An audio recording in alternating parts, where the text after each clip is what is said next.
Namaste and good evening to all. My name is Vipin Singh Rawat and I welcome you all for the 36th lecture of the WIPNet Tuesday lecture series organized by Vigyan Prasar. This is also the 10th lecture Vigyan Prasar and National Mission for Clean Ganga organizing jointly. So today we have with us Professor Rajiv Sinha ji, working in Department of Earth Sciences, IIT Kanpur. Shri Sachin Arvadia ji, Senior Scientist from Vigyan Prasar, and Shri Piyush Gupta ji, Assistant Real-Time Information Specialist from NMCG. The title of today's talk is Protecting Floodplains and Riverine Wetlands in the Ganga Basin for Fostering River Health. And the speaker of today's talk is Professor Rajiv Sinha ji. The talk will be as usual of 40 to 50 minutes followed by the interaction session.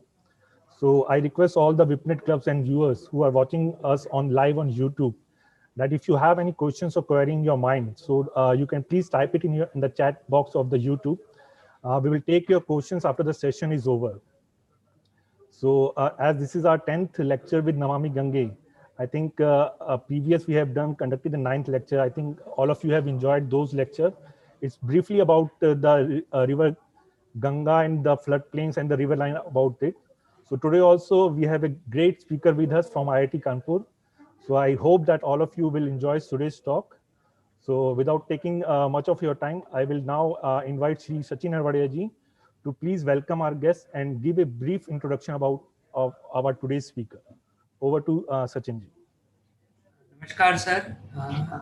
I welcome you on this platform for your talk for our WIPNet club members. I can tell you in one or two lines about our clubs. We have 3,000 clubs across all over India, and the clubs are made by school teachers and students and activists in science communication. So they are engaged in science communication activities at their local level. They are organizing lots of workshops, lots of lectures, and they are associated with this Tuesday lecture series also.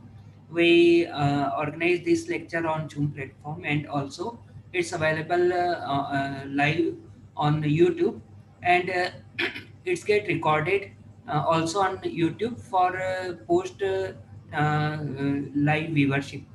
So I welcome you, and for this purpose, I am thankful to Piyush Gupta ji, because without his coordination, we can't able to contact NMCG, and we came together for a good cause to save our rivers. So it's my deep pleasure to introduce you, sir. Professor Rajiv Sinha is one of the most prominent names in large rivers research from India. His contribution has ranged from understanding of fundamental hydrological processes in large river to their geomorphic diversity and complexity as a function of hinterland characteristics river from climate and regime. His idea of using stream power and sediment flux as distinctive criteria for characterizing geomorphic diversity is a well cited work that has recently evolved into a more comprehensive river management tools using extensive hydrological data and morphological characterization. He has produced a very well documented history of the dynamics of the Kosi River, including its connectivity structure as a predictor of river evolution and flooding.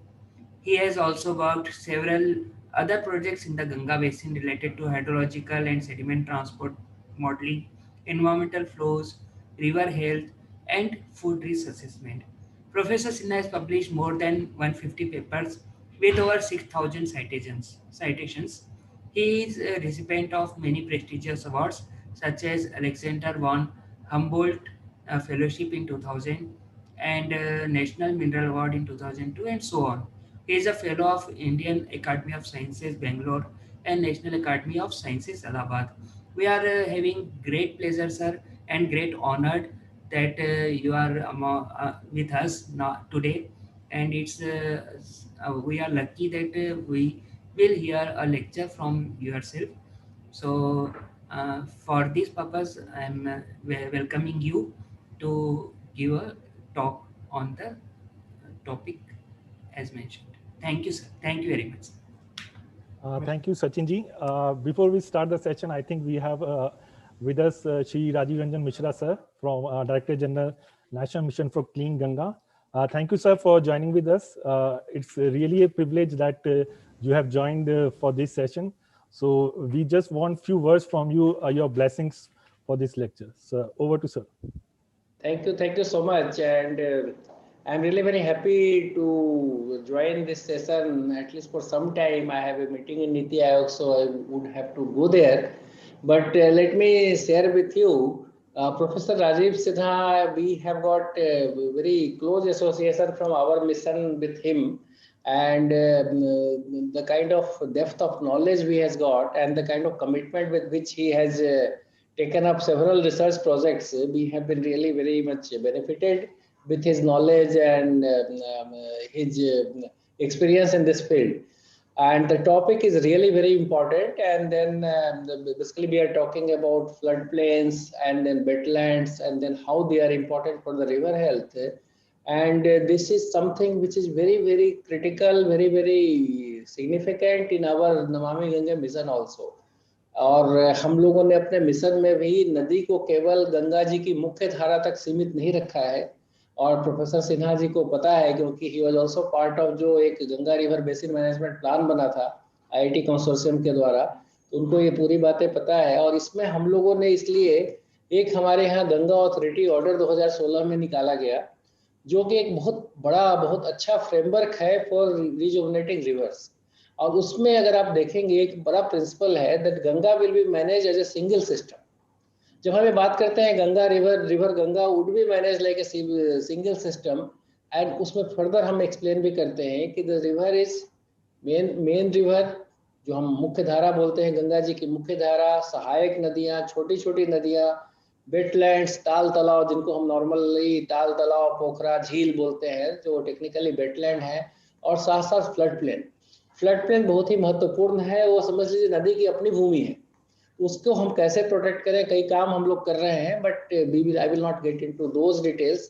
और इन सबों के लिए एक वैज्ञानिक तौर पे किस तरह से अध्ययन होना चाहिए और किस तरह से इन्हें प्रोटेक्ट करना चाहिए, किस तरह से इनको कंजर्व करना चाहिए, संरक्षित रखना चाहिए, और क्या क्या उसमें चैलेंजेस हैं, ये सारी जानकारी हमें मिलेगी। और हमने कई प्रोजेक्ट इन पे लिए हैं, जागरूकता भी बढ़ती जा रही है। मैं केवल यही आपको बताना चाहूँगा, अभी हाल में ही 28 तारीख को ही माननीय प्रधानमंत्री जी ने अपने मन की बात में जल के ऊपर बहुत ज़्यादा ध्यान दिया, और उन्होंने इसमें एक स्पेशल उल्लेख किया कि अभी बरसात के जल को हम कैसे बचाएं, और उसके लिए हमें तैयारी अभी से करनी चाहिए। 100 दिन की तैयारी की बात उन्होंने की कि जिस तरह से ताल तालाब पोखरा ये सब है, इन सबों को हम अभी से साफ सुथरा करें, चैनल्स को क्लियर रखें और तैयार रहें, जब बारिश का पानी आए तो उसको हम संचय करने के लिए बिल्कुल पूरी तरह से तैयार रहें। सो अब जो है जो वेटलैंड और फ्लड प्लेन और इन सब की बातें बहुत ही ऊंचे स्तर पर जा चुकी है, और जो देश का जो सर्वोच्च लीडरशिप है वहाँ से भी हमें डायरेक्शन और सपोर्ट मिल रहा है। ये कि बहुत ही बड़ा अवसर है हमारे लिए, और इसलिए जितने भी लोग हमारे साथ आज जुड़े हैं सबके लिए भी एक संदेश है कि इस पे काम करें, और अभी हम सबको मिलके ये जो 100 दिन का है उसको पूरा उपयोग करना चाहिए। And it's very important and very topical that we are having Professor Sinha, who actually is an expert in understanding river technically, scientifically. We will get inputs from him, and then we will be more educated at the end of the session. Professor Sinha, there will be, I think, a number of people will ask you questions, and I am quite sure you will love to interact with them, and then perhaps it will be a good pleasant experience for you as well. I think today is 10th lecture. 10th lecture. So this is 10th lecture in this series. So every month at least one lecture we are organizing with Department of Science and Technology, and now we have got people from different fields, experts, sometimes on agriculture, sometimes on flows, various fields people have contributed, and you will certainly enrich this whole experience. And we also plan to actually come up with a kind of publication on all these lectures, and then again I think again restart another series of lectures once we publish. Maybe 10 or 11 can be a kind of cut mark, and then we can again restart. So एक बार जितने भी लोग हमसे जुड़े हैं सबको बधाई, सबको धन्यवाद, सबका स्वागत, And then I will not take further time. I will leave you people with Professor Sinha. Thank you. Thank you sir, thank you very much for your kind blessings. और राजीव प्रोफेसर साहब से मेरी रिक्वेस्ट है कि आप हिंदी और English mix रखिए lecture, जिससे कि हमारे पूरे देश के सभी नागरिकों से समझ पाए, जो भी विपनेट क्लब मेंबर्स है वो अलग अलग क्षेत्रों से आते हैं, तो इसलिए मिक्स भाषा में दीजिएगा sir please. Okay, shall I start now? Yes, sir. Yes, sir. Sure. Yes. Okay, thank you, Rajiv Ranjanji, for all your nice words. Very nice to see you, and thank you for finding your time for this. And also, many thanks to Vigyan Prasar for giving me this opportunity for speaking on this very, very important topic. Now, as I said, I've spoken quite frequently on rivers and river channels and river-related processes. But today, I have deliberately chosen a topic which is, I wouldn't say neglected, but still needs quite a lot of attention from many institutions and organizations and so on. And as Rajiv Ranjanji has put in very, very aptly, if the rivers are the lifeline of our system, of our own human related systems, then the floodplains and wetlands are probably the arteries of that system. So we need to understand the relationship between these two components, and therefore I have chosen this topic for today. And he also mentioned about the GRBMP project, which we did recently, and quite a lot of data we generated on the floodplains. And also there are quite a few other projects I've been involved in on wetlands, and I'm happy to share whatever I have learned from this project today in front of you.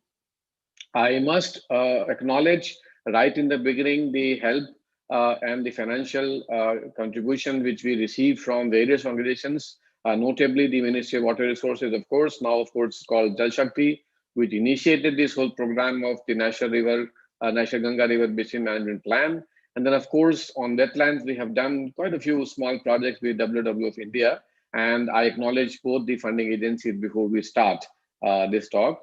One of my former PhD students who is now working as a postdoctoral fellow with me, he has been the main force behind a lot of wetland work which we have produced, and therefore his help is also thankfully acknowledged. Now, to start with, floodplains are a system, a part of the river system, which has to be preserved and which has to be restored if they are lost. As a part of the GRBMP program, we had introduced the concept of the river space, which is the space of the river which is required for the river to perform its various functions. And we typically include the channel belt and the floodplain as a part of the river space. And I will come to this fundamental point in a minute. But what is important is to understand that apart from the flowing river channel, it is extremely important and critical to maintain the floodplains, because these floodplains are really providing the critical link between the river and the land. So this is what we refer as a lateral connectivity, and this is extremely important for providing the nutrient flux into the river and also to help maintain the aquatic biota. The role of the floodplains is again very well understood in terms of the flood risk mitigation, the occupation of the floodplains by the humans, and of course by the infrastructure, strongly inhibits the flood mitigation programs. And again, there is time now to recognize that and identify the river space, including the floodplains, and perhaps start thinking about some legislation around that as well. Rajiv Ranjanji also mentioned about the role of the floodplains and wetlands in terms of water storage processes. And again, to emphasize that point, these are the regions which ultimately influence the groundwater recharge process. If you do not have a floodplain, groundwater recharge becomes quite less. And therefore, the availability of water, particularly in the in the lean flow time, becomes very, very critical as well. So as we say, a river with a complete floodplain is not just considered as the one in equilibrium, but also in good health. So this is exactly the theme I'm going to talk about today, that having a river with a good, complete floodplain and of course wetland also means and also is an indication of the fact that river is in good health. So just as you have various kinds of signs for a human health, you should be walking well, you should be speaking well, you should be looking well, and so on. So river basins also have to look well, in terms of having a large floodplain, having a good network of wetlands, and so on and so forth. Now, but however, there is a contradiction here. We all understand that these floodplains, they support a very rich ecosystem, they have multi-functionality and so on. But at the same time, these are also the areas which are very frequently occupied by the local population or humans generally. And of course, and this happens at the cost of the other ecosystems, because we are occupying the space which is meant for somebody else, for example. And therefore, one of the targets which we must have, and we have had this, in our previous projects as well, that we should be able to map and delineate the active floodplains accurately. We must be able to define what is permissible in that area in terms of the land use, and that should then be used for notification. And I understand that quite a few state governments are now moving towards notifying the floodplains, and therefore it becomes even more critical to map and and delineate the floodplains very, very accurately, so that you don't get into legal issues. And also, therefore, it has to be based on the scientific understanding of the floodplains as well. And as a result of, if you can do all of this, we should certainly be able to restore the naturalness of the river, as we call it. And this was one of our mottos in the Ganga River Action Management Plan as well. So given this, just to introduce the basic concept here, which we again defined as a part of the GRBMP, any river channel area or river basin area has three very important components. The channel itself, of course, which is not just the flow of the water, but also a channel belt. Then a river has an active floodplain, and then of course the river has its own valley margin. Okay, and these are all very strongly geomorphic entities of a river.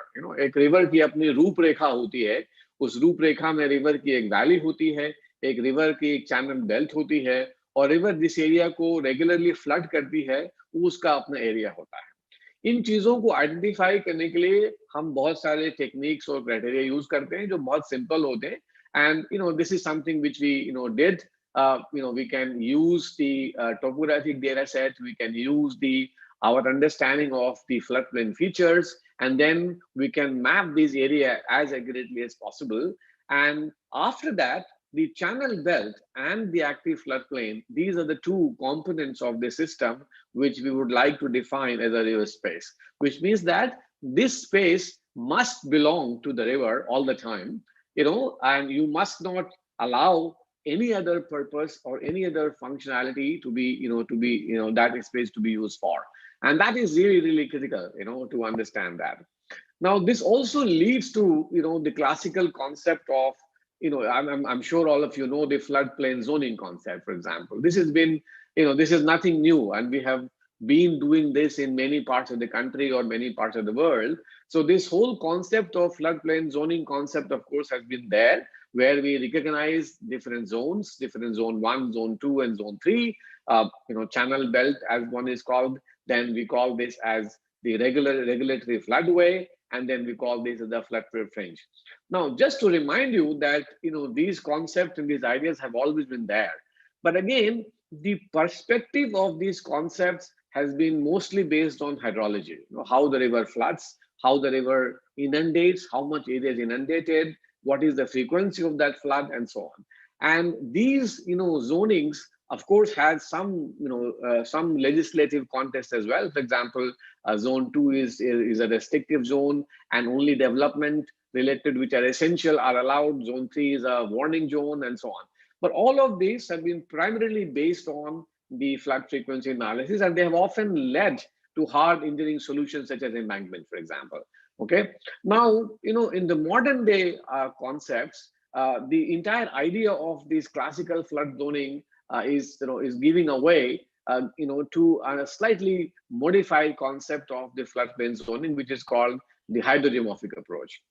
Now, this is an approach where we try to integrate, of course, the hydrological analysis. We need to know the flood frequency and so on. But then, it's also important to understand that rivers are not static, water bodies. They are very dynamic systems. They move from one place to another.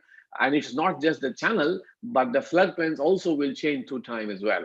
And therefore, using 30, 40 years of flood frequency data is of course one of the important inputs for this, but then we also must understand the historical, or sometimes if possible the prehistorical nature of the nature and floodplain extent as well.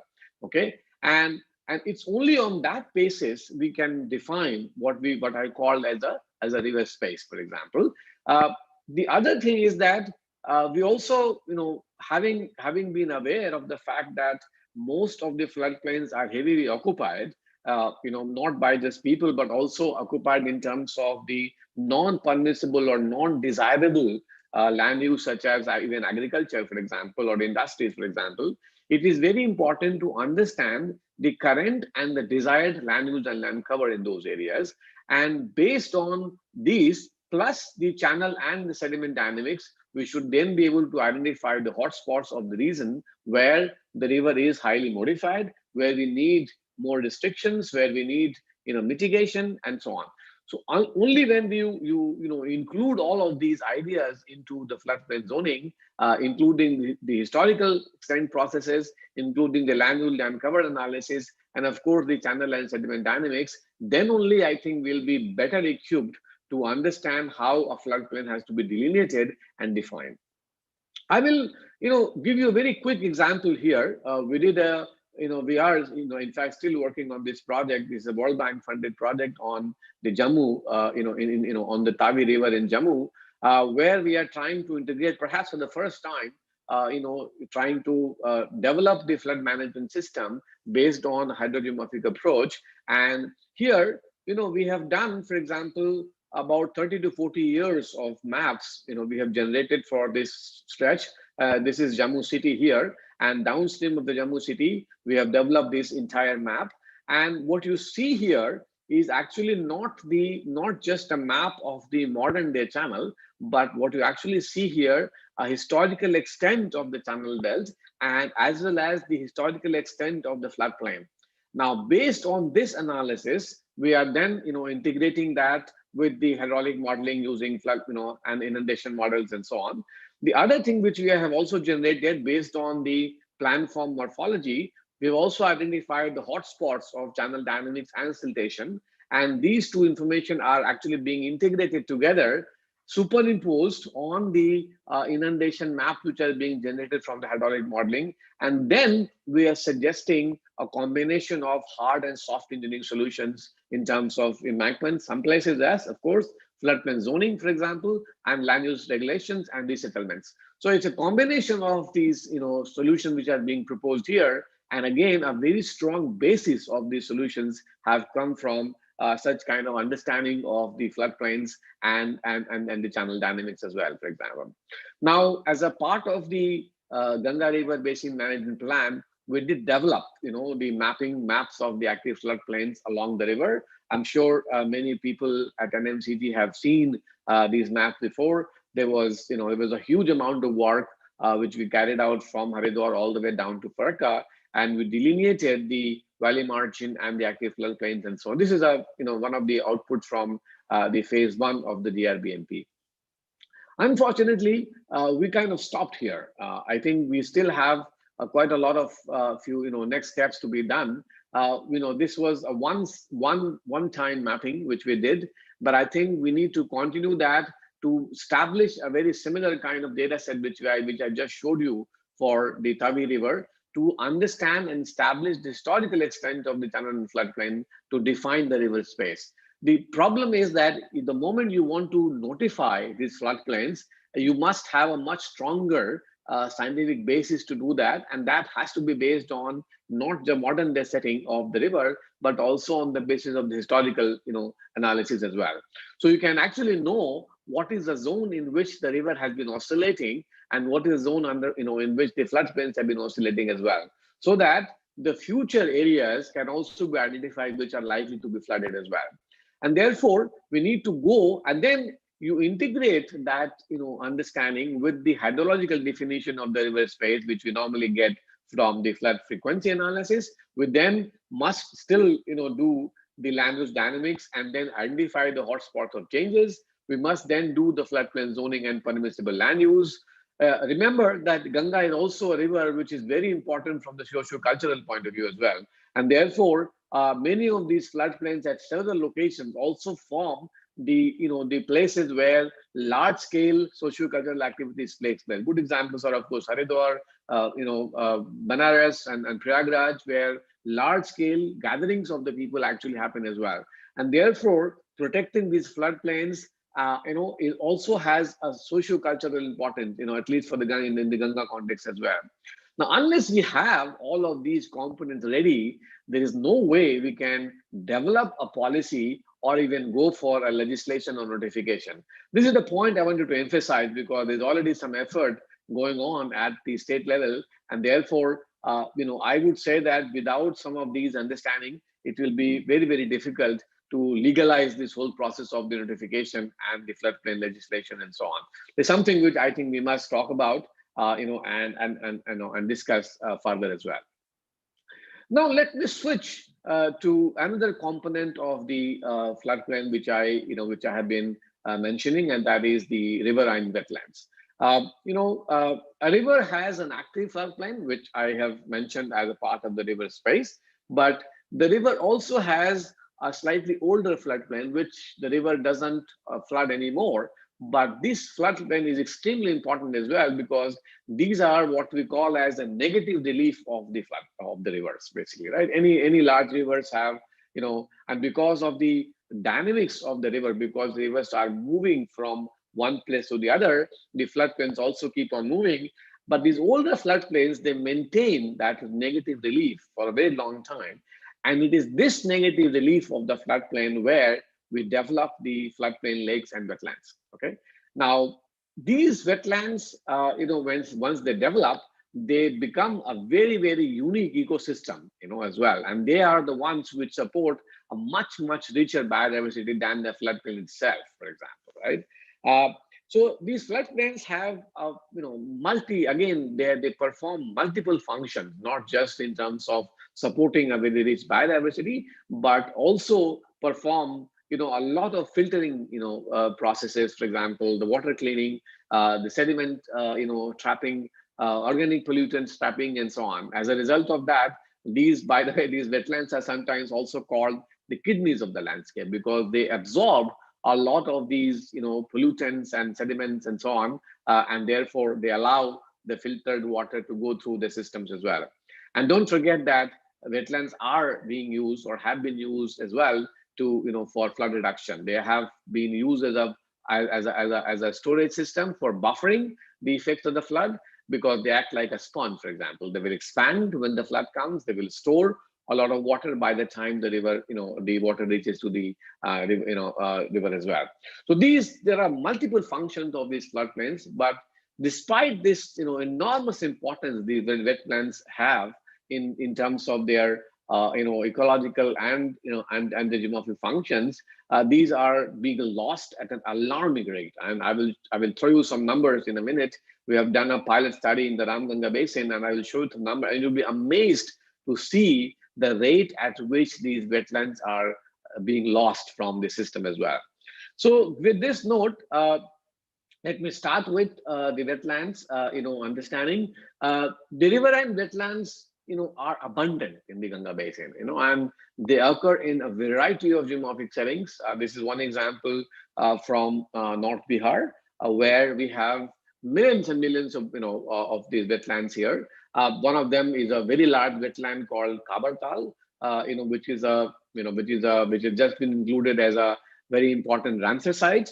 And so therefore, there's a lot of attention now on this wetland. But this wetland has been degrading like anything for the last 30-40 years or so.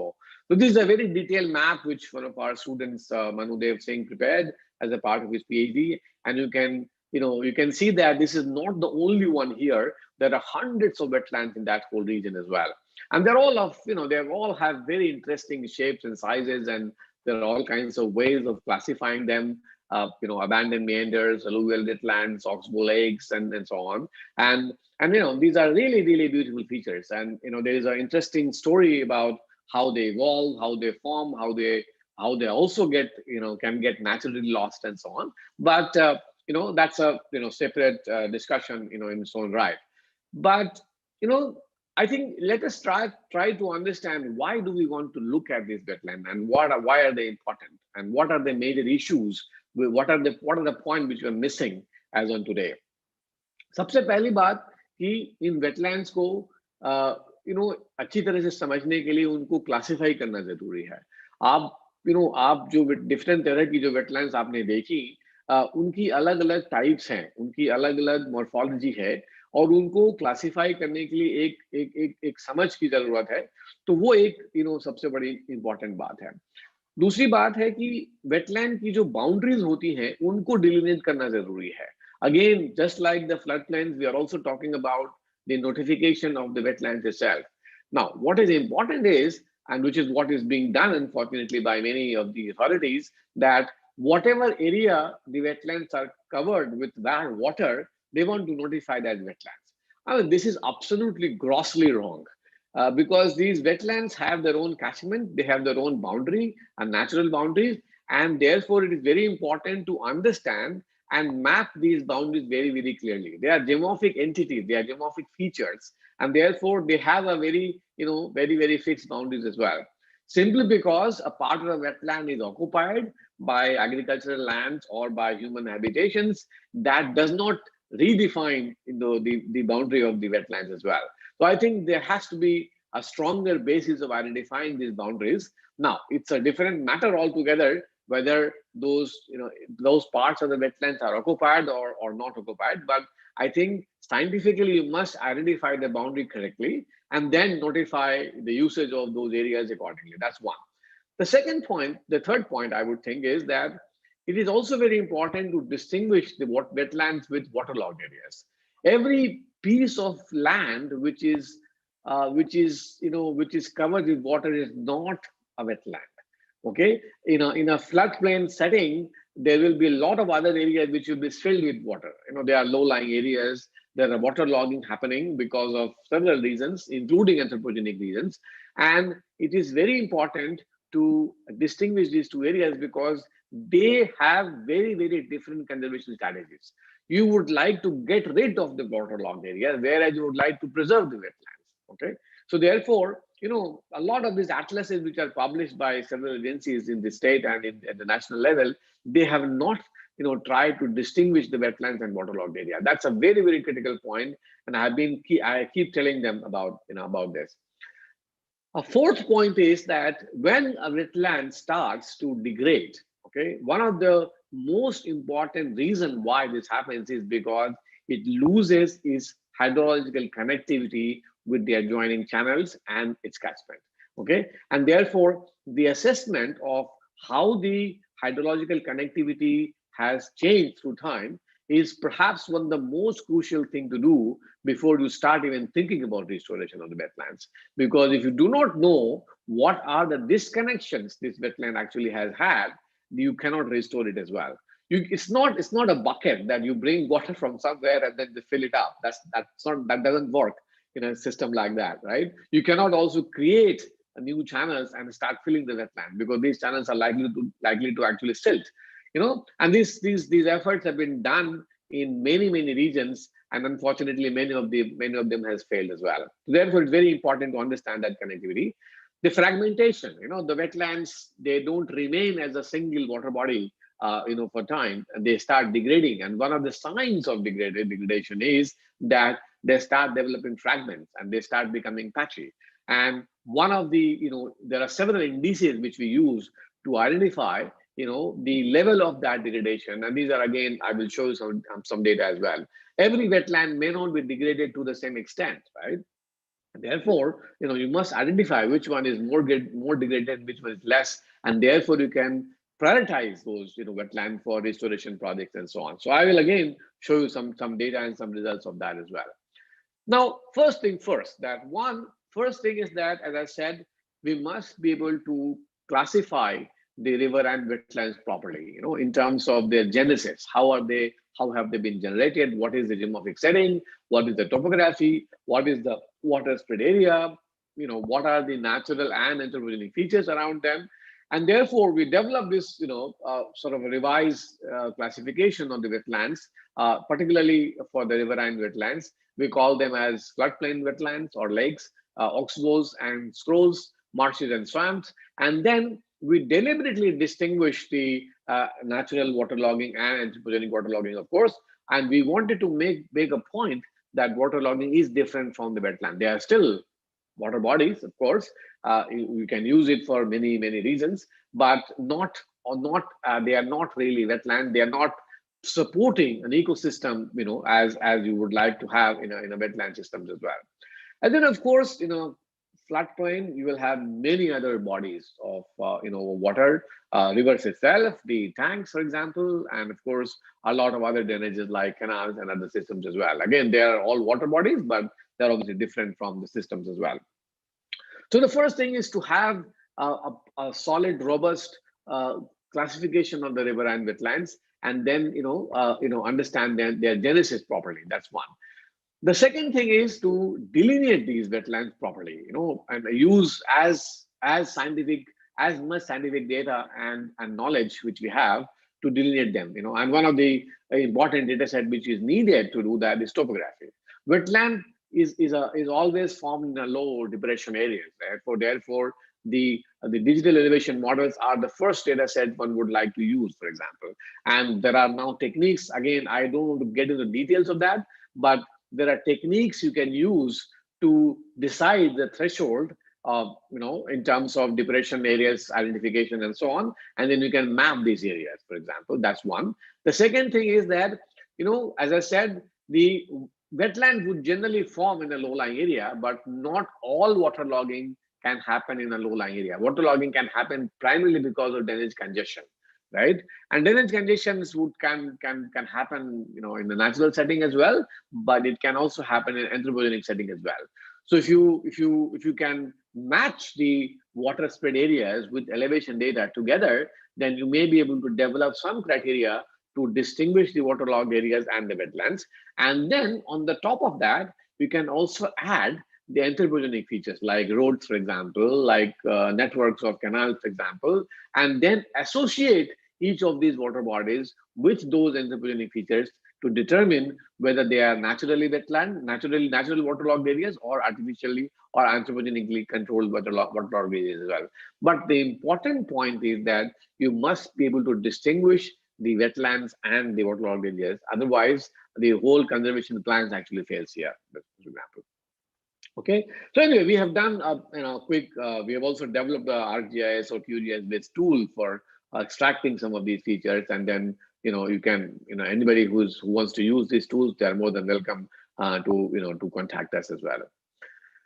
The second aspect I wanted to cover today is the connectivity issue, and as I said, wetlands are the bodies which are sitting in the floodplains, and they're connected, to not just to each other, but they're also connected to the main channels as well. And through time, this connection between these water bodies, they get lost. Okay, and therefore they start getting dried up because they lose the inflow of water. They use the flow of water, and of course out of the wetlands as well, and so on. So therefore, there are now techniques to assess that connectivity and its temporal changes as well. And two things which primarily control the connectivity assessment is, of course, topography, and second is the land use and land cover. Now, topographic factor doesn't obviously change at such a short time. So eventually, the dynamicity or the dynamics of the connectivity primarily depends on how the land use and land cover are changing. But of course, in terms of process, It will also depend upon the rainfall. It will depend upon the flow pathways and so on, right?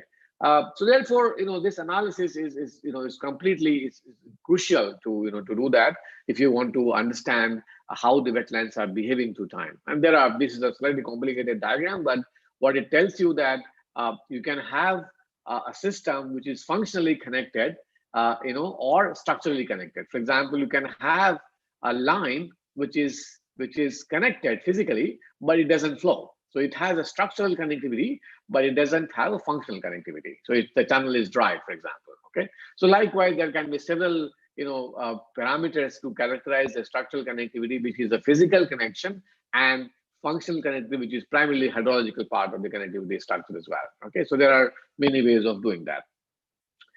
Okay, one more concept which is slightly hard to understand is that the connectivity structure is typically analyzed at a pixel scale, right? But then we can't represent that data set at a pixel level, and therefore we try to identify sort of certain patches which are morphologically similar and which are likely to have a very similar response, which is basically what is called as the connectivity response unit. So in a way, these are patches which develop through time. Of course, that is what is shown here.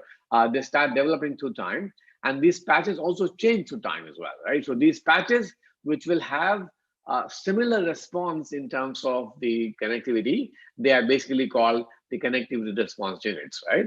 And therefore, what we do that rather than analyzing the connectivity structure at pixel level, we try to understand the response of the connectivity at the CRU scale, and then we relate that to the other hydrological processes as well. So anyway, I understand that there's a lot of varied audience in this gathering, so I would not get into the details of that. But anybody who wants to understand a bit more, these are all published, literature, and they can refer to that. Okay, I'm now switching to the third part of my talk, and this is going to be the very new results which we have got from a pilot project which is supported by the WWF of India, and I'm really thankful to them, not just for supporting the project, but also allowing us to share the results with the larger community, even though the project is currently running. Now, this project was done in a very, very vulnerable basin in the Ganga basin. It's called Ganga basin, and which is a basin which has plenty of these wetlands. This basin has lots of other problems which we are looking at as well. But right now, we wanted to look at how many wetlands are there in this basin. So we wanted to do a very complete inventory of the wetlands in this basin, using the concept which I just talked about, proper delineation, the current status. We have, of course, improvised that, the method as well, which I just showed you. We have used now more modern methods, and tools, and I'll talk about that in a minute.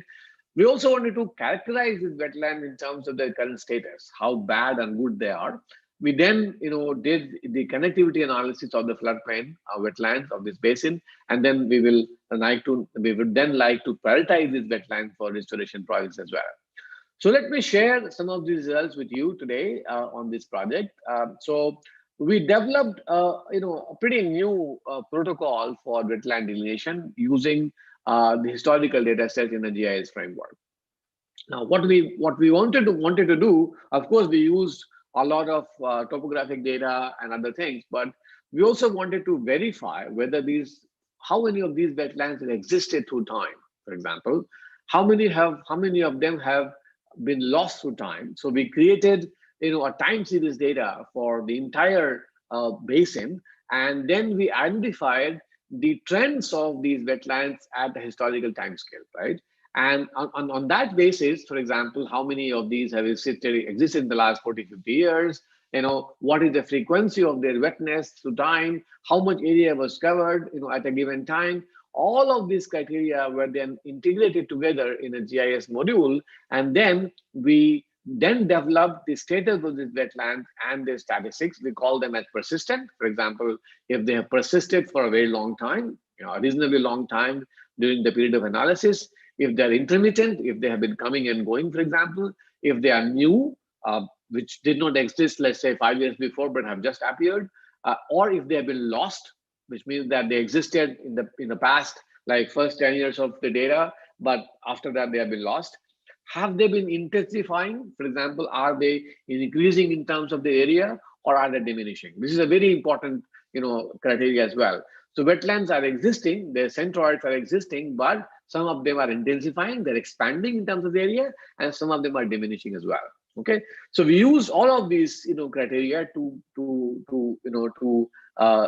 identify these wetlands and to classify them, and then we generated the statistics for all of this. So this is the data which I'm going to show you in the next few minutes. So here is the Ganga basin, and you can see all these dots on the basin, in the basin map. These are the the wetlands here, right? And although you see an index here, which is intensifying, persistent, intermittent, new, lost, and diminishing, you can very easily see that there's a dominance of this brown color, and all of these are basically diminishing wetlands. I'll get into the details of this data set in a minute, but it is unmistakably clear that the brown color dots are many more. Anybody who is not even a educated person can see that, basically, right?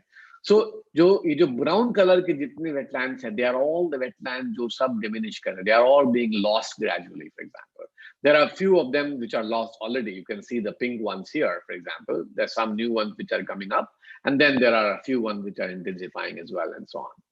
So if you look at the data set here, we mapped about 3,231 total wetlands of different sizes, which are distributed like these. So about more than 2,000 wetlands are of less than 5 hectares in size. Then there are some which are 5 to 10 hectares. There are some which are 10 to 50, and then there are some which are more than 50 as well. Now, this is a data set which is not just based on the manual mapping, but this is based on the historical data set for the last 40, 50 years or so. Okay, and these are again identified and delineated based on the entire set of criteria which I just discussed. The topography, the wetness index, the frequency of the water, wetness, and all of that stuff, for example. Okay.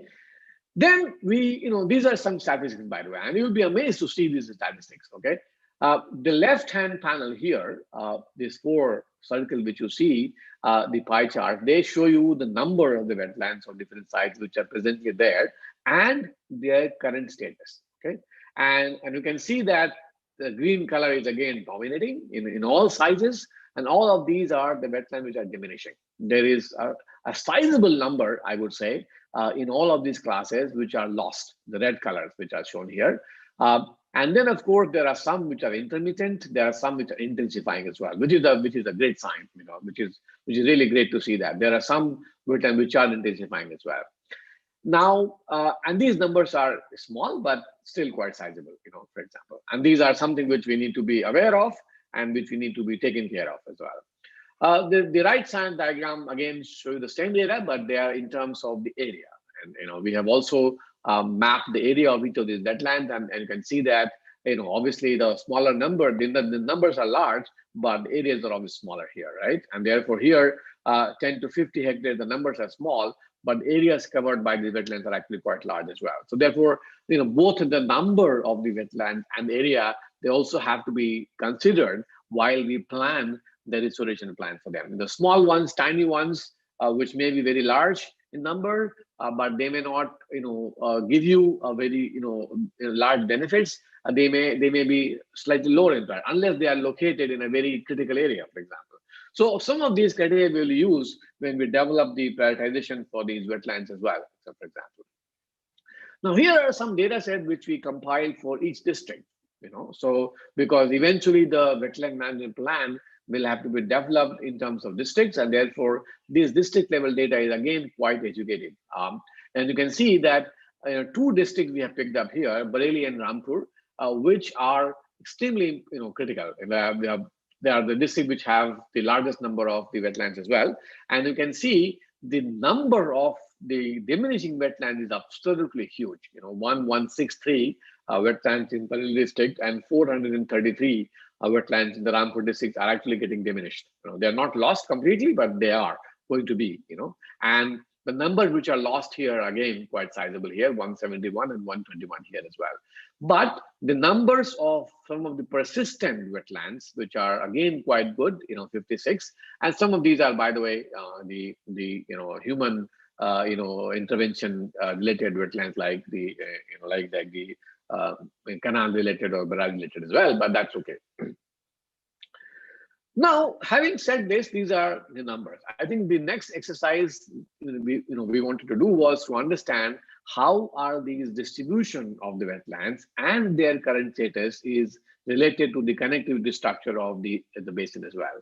And therefore, we generated a time series of the connectivity structure of the Ganga basin. We wanted to see which part of the basin has maintained the hydrological connectivity and which part of the basin has lost it. So this is a time series data. These are connectivity maps. All the dark colors here are showing you that these are obviously low values of connectivity and moderate values of connectivity. The yellow ones are basically low values, and the very red ones are basically the high connectivities as well, right? And you can see very clearly that the connectivity structure has changed quite significantly in different parts of the basin. There are areas, the years, for example, 94 to 2011, there's an overall increase. 11 to 14, we see a very significant reduction in connectivity, for example, here up to 2009, and then 11 onwards and so on. So, in total, when you look at, the data set between 94 and 2019, we have documented that about 76% of the basin are actually showing a lower connectivity in 2019 compared to 1994. So therefore, there is an overall decrease in the connectivity of these basin over time. Again, let me proceed further with this. We then classified that data. We stacked all the data sets together, the time series data which I just showed you, and then we classified the data set in terms of the net connectivity change, just to simplify and make it a simple point. इसमें जो आप देख रहे हैं, जो brown areas हैं, ये सभी के सभी जो हैं, areas हैं जहाँ पे थोड़ी सी connectivity ठीक ठाक है, मतलब ज़्यादा increase नहीं किया है. The change is positive here. But then, all these green areas which you see here, they're all, negative changes here, basically, right? And then, of course, these areas like peripheral areas have very, very large negative changes here as well. Okay, negative change means that, the 2019 values are obviously lower compared to 1994. And therefore, these are negative changes here. Now, the most interesting information which emerged from there when we superimpose the data set of the wetlands on the top of it. Right, and we then, what you see here, all the small, blue dots here are the wetlands which are, falling in the Ganga basin, and these colors here are, we just modified or simplified this map even further into just two categories where the connectivity is increasing and where the connectivity is decreasing. Okay, because we wanted to understand what is the relationship between the changing connectivity and the wetland degradation.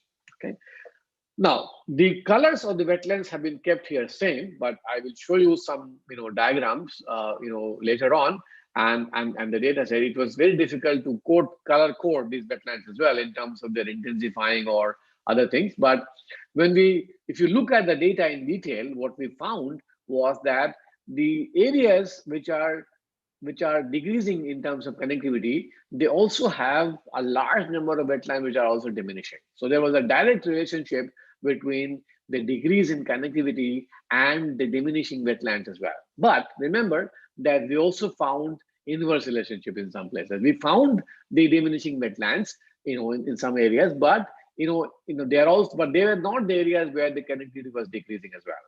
So therefore, we have two scenarios. We have areas like Bareilly and Pilibhit, where we found that almost all the diminishing, wetlands are related to the areas, or at least most of them are related to the areas of decreasing connectivity, which means that in such areas, there's a direct relationship between the decrease in connectivity or loss of connectivity and loss of the wetlands as well. That's simple to understand. Okay, you are losing the hydrological pathways, the wetlands are drying because they're losing connection with their, with their rivers, surface connections, and therefore they're drying. However, in some districts like Rampur, for example, is one good example, where we did find that a large number of wetlands are located in the areas of decreasing activity, which are all diminishing types or loss types. But several of the diminishing types, the red ones which you see here, or the purple color which ones you see here, they're also located in the increasing connectivity areas as well. And this tells us that the surface connection of the river network, they are not the only reasons which will result into the loss of these connectivity structure. There are other factors as well, and some of them could be, for example, their connection with they are being probably fed by the groundwater more than the surface water. So therefore, there's a lowering of groundwater, which is possible, which means they are losing the vertical connectivity structure, or there are excessive abstraction from there, or there are anthropogenic factors as well. So some of these, wetlands would need a bit more detailed investigation to understand the causal factors, but these are some of our working hypotheses as well. Now, let me switch to a slightly finer scale now, and I will look at one of the very important wetlands in this region, which is the Hadarpur wetland. And again, we looked at the connection of this wetland because with the large river like Ganga, which is flowing very close by, and Ganga is the main source of feed into this wetland, and how these wetlands have changed through time in terms of their fragmentation and in terms of their connectivity with the river systems as well. Okay, so it's a very complex figure, but very simple to understand. What we're trying to show here, how the position of the rivers have changed through time. This is 1993, this is 98, 2002, and this is 2019. And you can see that the pathways, the flow path of the Ganga has changed quite drastically, in these periods. They came very close to the wetland at some point. They moved away. They left behind a small channel up here, and then they came back, and so on and so forth, right? So therefore, and as a result of that, the core part of the wetland, which is shown here, that has been changing through time as well. And this is the post-monsoon period, and you can see that in the post-monsoon period, a large part of the wetland has been filled with water for most of the time, most of the years. And this dark line is the catchment of the wetland as well, which I think there's a small river which fits into this as well, apart from the main river and so on. Okay. Now, this is the post-monsoon period. So looks okay, I mean, in the first sight, you would feel that, okay, nothing is really changing here as well. But if you look at the pre-monsoon data set, then you realize what is wrong here. Same position of the rivers, in this position as well. But, in the pre-monsoon time, the entire wetland is being lost completely. And you can see that, there are some connections up here. These are some patches of water, although patchy, but there are some pools of water which are being maintained there. Now all of that is getting lost here, except for a few small pools up here, which is very close to the barrage here. The rest of the wetland is gone completely. In the pre-monsoon time, you do not see any sign of the wetland at all, for example. So it's totally dry. There's very little water in there as well, which is typically supposed to happen in the wetland, but not to such kind of a drastic extent like this.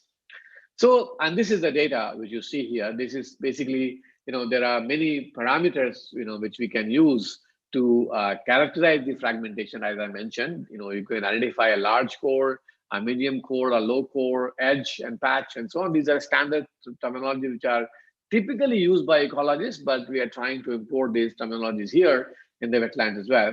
And you can see that in the post-monsoon period, you do maintain a large core, which means a large patch of the water area in the wetland, but that has more or less remained unchanged. But what has changed is the other areas like edge or like other perforated areas and so on.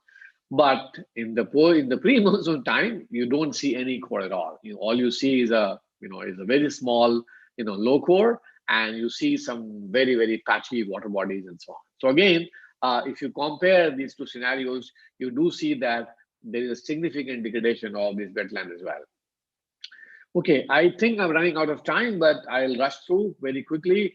These are some other statistics which we generate for understanding the patch dynamics of the wetlands. Again, very similar parameters, but all they tell you is that whether the wetland has a single large water body or how fragmented they are becoming. Okay, so you can look at these data set or these parameters at some point, but again, the trend is very nice, very clearly shown here. From 2008 or 9 onwards, you can see that almost all of these parameters are decreasing through time. Okay, and I know so patch area, patch density, all of them are decreasing. So the large patch of the waterlands are becoming smaller and smaller and more fragmented through time, and that is an indication of how rapidly this wetland is decreasing in through time or degrading through time. And this is happening both in pre-monsoon and post-monsoon time as well. So, of course, a large core is still being maintained in the post-monsoon time, but the other, smaller patches are obviously drying up as well. So there are serious, issues here as well. So therefore, the major learning which we had from this project was that a very large part of the basin, almost 50% of the basin here, they are showing that the connectivity is decreasing, through time. And we observed two contrasting relationships between the patterns of the temporal connectivity and the wetland distribution. They both match up, which means that there's a direct control of the hierarchical connectivity on the wetland degradation. But sometimes there's an inverse relationship, and this means that the other factors like the vertical connectivity or water abstraction or other anthropogenic factors are playing a very major role to influence the wetland degradation as well. We also looked at the Hazarpur wetland, in a detailed manner, and we found that this is highly fragmented, and the inflows into this wetland are strongly influenced by the river wetland connectivity and the catchment wetland connectivity as well.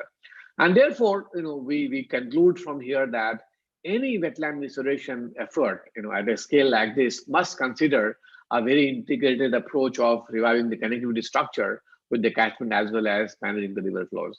Otherwise, the efforts are not going to be, long lasting as well. So this project, as I said, is still ongoing, and we are now trying to, prepare a list of the prioritized wetland for restoration and also develop the policy framework. So I would therefore like to move towards concluding this talk, and I would like to say that the healthy floodplains and the wetlands, they are really critical for a healthy river. River health is a complex term, but I think in a very simple term is very is possible to define that any river is really a summation of the whole valley, and to think of it as nothing but water is to ignore the greater part. And basically what they say is that river में सिर्फ पानी नहीं होता है, river में पानी के अलावा बहुत सारी और चीजें होती हैं जिनको हमें समझने की जरूरत है, और उन चीजों को बिना समझे उनमें से फ्लड प्लेन और वेटलैंड एक इम्पॉर्टेंट कंपोनेंट है, उनको बिना समझे उनकी अभी करंट स्टेटस क्या है उनको बिना जाने रिवर हेल्थ को असेस करना बहुत मुश्किल है. सो देयरफॉर हमें ये समझना पड़ेगा कि रिवर की जरूरत जो है वो सिर्फ इंसान को नहीं है, बाकी और भी बहुत सारे जीव जंतु हैं, बहुत सारे और भी कंपोनेंट्स हैं उस इकोसिस्टम के जिनको रिवर की जरूरत है. और रिवर अपने हिसाब से बहुत सारे काम करती है. रिवर एक रिपेरेंट वेजिटेशन को सपोर्ट करती है, इन चैनल फ्लड प्लेन दोनों को सपोर्ट करती है, एंड देयरफॉर फ्लड प्लेन को प्रोटेक्ट करना बहुत जरूरी है. अदरवाइज हमारे रिवर की आधी इकोसिस्टम जो है वो लॉस्ट हो जाएगी. रिवर की एक कॉन्टिन्यूटी होती है, एक कनेक्शन होता है. रिवर की कनेक्शन अपस्ट्रीम से डाउनस्ट्रीम कनेक्शन तो हम लोग सब समझते हैं. रिवर का एक कनेक्शन फ्लड प्लेन से भी होता है जिसको हम लैटरल कनेक्टिविटी कहते हैं. And this lateral connectivity is one of the most crucial factors which brings the nutrient supply, energy exchange, and also helps in sediment transport as well. And therefore, it is very important to maintain that lateral connectivity as well. Okay, and wetlands particularly, are defined as a defenders of wildlife. They are the wetlands, as I said before, they're very distinctive ecosystem, and therefore if you can support and protect the wetlands, you will also support the complexity of the ecosystem, which a river basin must have, therefore, right? And as I said before, wetlands are maintaining a very good water quality as well. They're called kidneys of the landscape. So therefore, any water which passes through wetlands and eventually comes to the rivers are obviously relatively cleaner as well. So therefore, they also have other function. Apart from that, I also mentioned that wetland also can help in buffering the flood impact and so on. And therefore, we need to have a very integrated framework for floodplain and wetland management, which can operate at various scales. We must have a regional scale of geomorphic analysis, which will involve mapping floodplain dynamics, channel dynamics, mapping of the wetlands, and so on. We can then move to a slightly smaller scale of, you looking at the local basin scale of connectivity, and that has to be done at both spatial and spatio-temporal domain. We look at the seasonal changes, we look at the dynamic connectivity, and then we analyze how this connectivity structure has affected the river functions, the floodplain connectivity, and also its relationship with the wetland, as I showed you in the Ganga project as well.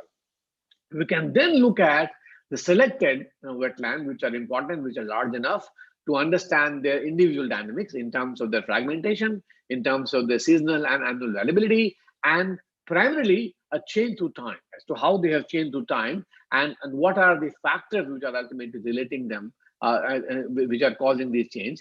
And that will help us in designing a sustainable strategy for their management. And therefore, to finally conclude the talk, I would like to say that the accurate delineation of the floodplain and wetland is perhaps one of the most important baseline data which should be generated to restore the rivers and to maintain the river health. The wetlands have to be mapped and counted properly. They have to have a genetic sense, and not just any water body. And therefore, this hydrogeomorphic classification, which I have been talking about, is perhaps one of the best ways to go about it, and that should provide the guidance for their restoration. I cannot emphasize more on the connectivity part of this whole work. This connectivity analysis is really critical for understanding the information about how the water and sediments are flowing through the system, and therefore to restore the connectivity will also mean restoring the wetlands as well. And therefore that analysis is absolutely critical if you want to restore these wetlands as well. And then finally, at a lake scale, at a wetland scale, you must also understand which part of the wetland is fragmenting more or less, and then apply the mitigation measures accordingly and so on. And therefore, hydrodynamics and fragmentation analysis again, something which needs to be done. And therefore, I think that we need to have a very integrated management plan for understanding the floodplain and wetland, and they must be done with the hydrogeomorphic perspective to get a long-term solution and to get a long-term perspective on that as well. Okay, I would probably stop here for now, and I would let others, to ask questions if they have any. Thank you so much for the attention, and I again thank everybody who's involved in this lecture series to giving me this opportunity for this for delivering this talk. Thank you so much. Thank you so much, sir, for the wonderful lecture. I think आपने बहुत ही अच्छे और रोचक अंदाज में with figures and facts आपने जो lecture दिया वो हमें बहुत ही ज्ञानवर्धक और बहुत ही अच्छा लगा, और हमें काफ़ी सारे प्रश्न जो हैं वो हमारे YouTube चैनल पे मिले हैं. So I'll start one by one. So the first question is, does water table has an effect on the levels of wetlands? Yes, I showed you. I showed you that in the Ganga work which we did, I showed that there are many regions where the wetlands are decreasing or diminishing, but the overall surface hydrological connectivity is increasing in that area, and that means that the surface connections are okay there, but underground connection weak ho gaya hai. So underground connection is nothing but your groundwater level. That means that agar vertical connectivity lose ho gayi hai us area ki, therefore these wetlands are drying. So there is a very strong relationship in many areas, wetlands are fed by the groundwater quite a lot, and therefore that also has to be looked into. Okay, thank you, sir. The next question is why wetlands are called Ramsar sites?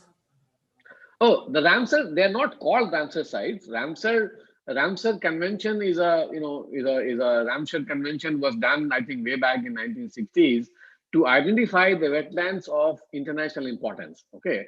So this, so therefore, every year the committee meets and decides which wetlands are to be included as a Ramsar site. Now, once a Ramsar site, once a wetland is included as a Ramsar site list, it becomes important. It achieves a status, and fortunately, in the last 2 years, we have been able to manage. Every country, by the way, sends a proposal, in terms of data sets and facts about each of these wetlands, and then the international committee meets and decides. So we have been very lucky that in the last year itself, 10 wetlands from UP itself was included in the Ramsar site list. And Kabar Tal from Bihar also been included very recently as a part of the Ramsar site. So these are like giving a status to the wetlands so that international community looks at it, and the national attention is paid and so on. So it's a prestige attached to the wetland, actually, in a way. Thank you, sir. So we have joined with many students also. I think the question is from one of the students. He is amazed by the photographs, the pictures you shown in your PPT. So he wants to ask me then how these data and images of wetlands are created. Is there any software for that, or how these images are? You have taken these images. Well, these are all done through GIS. These are all GIS analysis. So the data sets are of course created. There are specific steps of creating these data sets. For example, we used normalized water index. These are all remote sensing techniques which we use to map the water. We combine that with topography, and then we delineate these wetlands. We create a time series, and then we plot all of this data sets. So there are standard softwares for doing that, but any software has to be told what to do as well, right? So you need to tell them what to do. So the thinking and the planning has to come from you, but there are softwares which will ultimately do the job. You don't have to plot it, one by one, for sure. Okay, thank you, sir. The next question is there any regulating body and the rules of governing wetlands in India? Yes, there are. There are wetland development authorities at a state level, and then there are, of course, central level bodies as well. There are international bodies as well. There is, of course, NGT, which also has quite a strong influence on the preservation of these wetlands. But each state, that the starting point is each state. Each state actually has a state wetland development authority, and this body is responsible for maintaining and preserving these wetlands. They are again guided by the guidelines from the central government and also from the NGT, but they are the primary bodies to govern these. Thank you, sir. The next question is, what are the threats to the wetlands? And we as an individual, how we can contribute to it to save our wetlands? Well, the most important threat which I have found, in our study, particularly in large wetlands, is the human occupation. They are being occupied from all sides, and one of the reasons why this happens is because wetlands are not lakes. Okay, so they are slightly filled with water in the monsoon time, and then they dry in the non-monsoon time. So in the non-monsoon time, people will then try to use that land for agriculture, and then they will start preparing barriers so that the water doesn't inundate. So from all sides, people have started to occupy the wetlands. And I'm not even talking about the land mafia here, for example, but even the local farmers, they must understand that these wetlands are extremely critical for maintaining a very important ecosystem, because they provide, for example, a lot of fishes for the local fishermen. They also provide a lot of biodiversity and so on. So by encroaching them from all sides, they are reducing the the biodiversity as well in that area, and also losing their livelihood. Agriculture is not the only land use which is possible in that region, right? There are many others. So I think this is perhaps the most important threat. The other threat, of course, is that the small channels which are feeding into the lakes, into the wetlands, they're also drying up. and therefore the surface connections are losing. And then a third connection, which is not so obvious to many people, but I understand that's very important, is that in many areas, the groundwater pumping is so hard, so strong that the groundwater feed to the wetlands is also decreasing quite drastically. So I would think, these are the three main threats. I still don't think, and there are other issues, for example, pollution and other things, which I think they are much more secondary than these issues, to my mind. And sir, how as an individual we can protect our wetlands?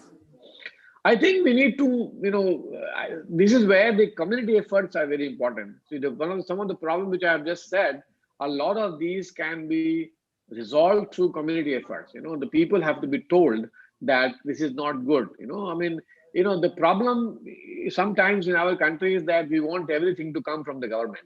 And governments cannot go to each and every wetland and start saving them. They can obviously make guidelines. They can instruct the local administration to do that. But I think a lot of these, and this again holds true for a lot of the river management studies as well, right? If we stop thinking, on one side we think that we say that river is worshipped in our country, and the other side the same people go and throw all the wastewater in the river as well. This contradiction has to go. Similarly, wetland, any water body in any surrounding lake which is there in your area is perhaps the most abused, system in our neighborhood. Everything you find, that is probably best place to dump it. You look at the older times, every village used to have a tank.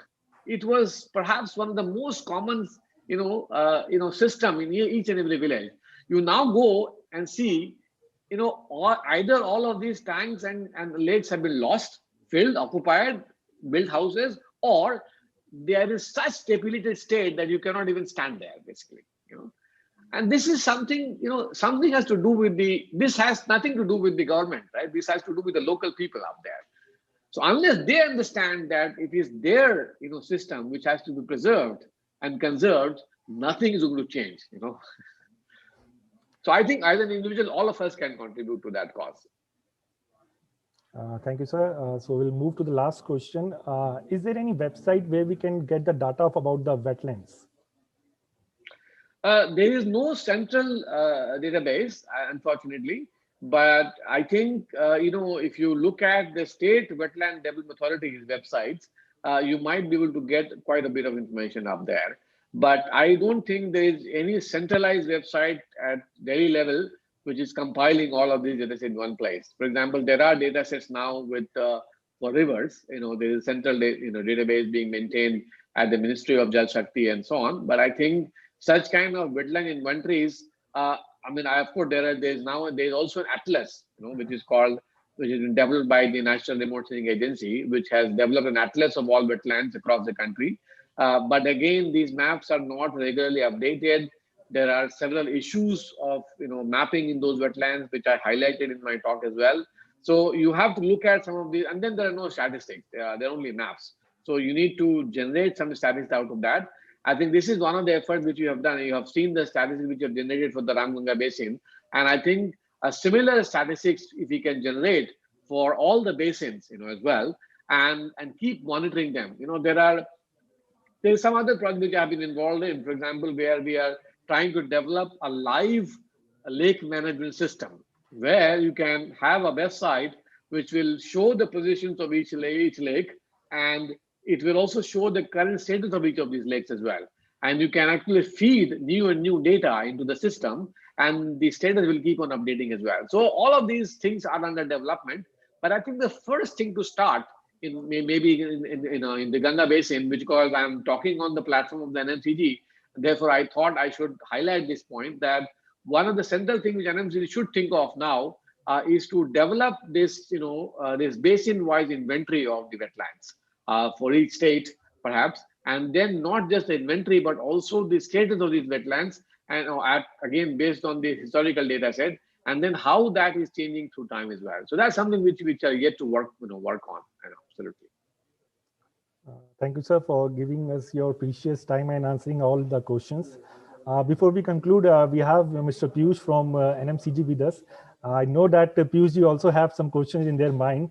So over to Piyush ji. Thank you boss.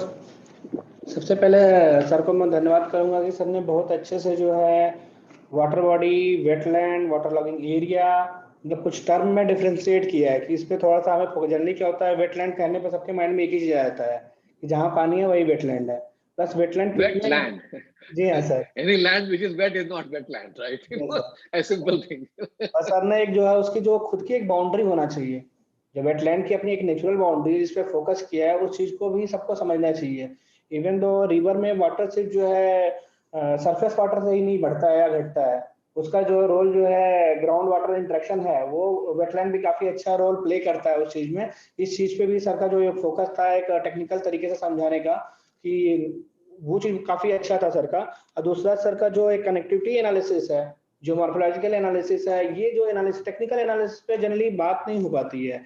अभी अभी हम उस position में हैं country में कि हमें कहाँ कहाँ वेटलैंड है, रिमोट सेंसिंग डेटा से आएगा, ग्राउंड से आएगा, बहुत मिसमैच है अभी भी। एक जैसे सर को एक आंसर देने में एक बार सोचना पड़ा है कि सेंट्रल डेटा कहाँ पे है पूरे कंट्री का वेटलैंड के लिए। रियली अभी भी प्रॉब्लम है, जो कि अब नहीं होनी चाहिए। इवन हमारे पास टेक्नोलॉजी है, साइंस है, डेटा है, टेक्निकल इंस्टीट्यूट भी है, बट कहीं भी एक centralize agency, even the SAC Ahmedabad के पास भी जो डेटा है उसमें भी क्वेश्चन मार्क है कि हाँ क्या वही वेटलैंड है या वाटर बॉडी है। वो थोड़ा सा कहीं कहीं जो टेक्निकल टर्म, जैसे सर ने आज ने सारे टेक्निकल टर्म को ओपन कर दिया है। इवन तो हम लोग के लिए एक सर का एक इंस्ट्रक्शन जैसा भी है कि बेसिन वाइज इन्वेंट्री भी मैप होनी चाहिए गंगा बेसिन के। रियली सर आपका जो टेक्निकल टर्म रिवर हेल्थ के लिए जो दिया है आपने, बहुत सारी चीजों को लेकर के, इस पे हम लोग भी फोकस करेंगे कि जनरली हम लोग यूपी में कुछ वेटलैंड पे काम कर रहे हैं, उत्तराखंड में वेटलैंड पे काम कर रहे हैं, बट हम रियल पे वर्क कर रहे हैं। बट हमारे पास एक जो प्लानिंग के लिए जो डेटा होना चाहिए, जो इन्फॉर्मेशन होना चाहिए, जिस टाइप में होना चाहिए, क्योंकि उसके एनालिसिस लैंड का हिस्टोरिकल डेटा के बेस्ड ऑन पे, वो काफी आपका सर हम इनपुट हम लोग के सीखने के लिए चीजें हैं।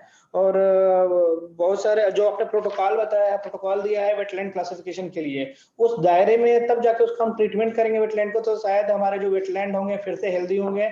वेटलैंड हेल्दी होंगे तो मेरे ख्याल से हमारा रिवर बेसिन भी हेल्दी होगा। Thank you sir. With this note, आपका जो सजेशन था, जो टेक्निकल इनपुट्स हैं, उसको भी हम लोग उस चीज को करेंगे। इवन दो आपने क्वेश्चन आंसर भी बहुत अच्छे से दिया, इसके लिए धन्यवाद सर। एनएमसीजी की साइड से भी, अभी डीजी सर नहीं है इसलिए पूरे होल एनएमसीजी एंड विज्ञान प्रसार इस समय कंबाइंड है, क्योंकि साइंस को सुनने वाले दोनों, फिलहाल अभी दोनों ऑर्गेनाइजेशन साइंस को बहुत अच्छे से सुनते हैं। From my side, thank you to you sir. Thank you sir. Thank you. At the end, I would like to invite Sachin ji to conduct the formal vote of thanks. Sachin ji. Rajiv sir, आपका सही में lecture काफ़ी interactive था और हमारे Vipnet club के सदस्यों के लिए ये लाभान्वित रहेगा। और वेटलैंड का हमें कंजर्वेशन करना चाहिए और काफ़ी इसमें बायोडाइवर्सिटी हमारी बचेगी। तो इसके लिए आपने इतना अच्छा संभाषण दिया, उसके लिए पहले तो मैं आपको दिल से धन्यवाद देता हूँ। इस कार्य को सुचारू रूप से करने के लिए विपिन जी, वहाँ से पीयूष जी, निधि मैडम, पवन जी, ये हमारी टीम है, ये जो लगातार इसमें सहयोग करती है, कोऑर्डिनेट करती है, तो उनका भी धन्यवाद। और इस कार्यक्रम के लिए हमें जो गाइडेंस और प्रेरणा मिलती है वो DGNMCG सर से मिलती है, हमारे डायरेक्टर नकुल पाराशर जी से और अरविंद सर से, जिसके कारण हम ये कार्यक्रम बहुत अच्छे तरीके से हर ट्यूसडे को कर पा रहे हैं और इसके लिए हमें काफ़ी प्रतिसाद भी मिलता है, तो उनका भी मैं धन्यवाद ज्ञापन करता हूँ।